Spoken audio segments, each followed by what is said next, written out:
Aujourd'hui, Pierre Lavoie était de passage à l'école secondaire Chanoine-Baudet de Saint-Pascal afin de rencontrer les coureuses et les coureurs qui représenteront l'école dans le cadre de la course du Grand Défi Pierre Lavoie qui se tiendra en fin de semaine. Je passe 2 jours ici dans le coin pour rencontrer les élèves, mais aussi le personnel pour faire grandir ce mouvement des saines habitudes de vie. Puis ici, à cette école, c'est quand même 10 des élèves là, qui vont faire la course en fin de semaine. C'est 5500 élèves qui vont courir entre Québec et Montréal, jour et nuit, pendant 24 heures, à partir du Parlement de Québec jusqu'au Stade olympique. Moi, ça me rassure, ce mouvement-là, parce que c'est la génération qui arrivera bientôt sur le marché du travail, qui vont venir vraiment influencer notre société, là.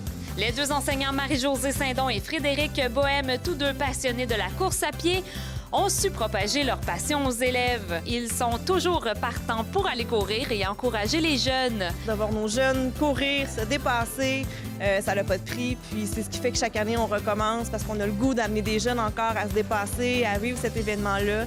Puis c'est aussi parce qu'on y trouve, en tant qu'accompagnateur, un réel plaisir. Quand on voit les résultats, cette belle jeunesse qui court, cette belle jeunesse qui va courir les fins de semaine pour se garder en forme, comme enseignant, comme éducateur, on ne peut pas passer à côté de ça. Je pense que ça fait partie de notre rôle, c'est un peu pour ça qu'on s'embarque. Les 2 enseignants ne sont pas les seuls à reprendre le flambeau. 2 élèves de 5e secondaire, Rosalie Voyer et Juliette Gagnon, sont aussi à leur 5e édition cette année.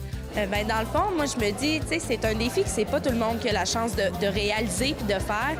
Fait que d'avoir la chance, notre école, de le faire puis de pouvoir dépasser tes limites puis pousser à fond pendant une fin de semaine de temps puis de trouver une coéquipière avec qui courir pendant 5 ans, mais c'est pas tout le monde qui a la chance de faire ça. Fait que je me dis, pourquoi pas? Tu sais, c'est une motivation de plus puis pour moi, ça me motive dans mes études, dans mes devoirs puis je me dis, hey, c'est mercredi, j'ai ma concentration course puis d'avoir la chance de s'entraîner comme cet après-midi avec Pierre Lavoie, je me dis, on est vraiment privilégiés. Fait que si tu as la chance de le faire les 5 années, c'est sûr que moi, je vais le faire les 5 années.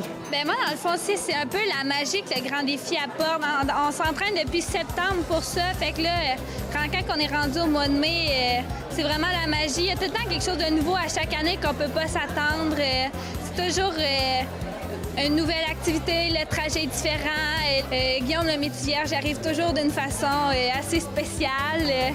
Je trouve que c'est la magie autour du Grand Défi qui fait qu'on veut toujours le refaire année après année.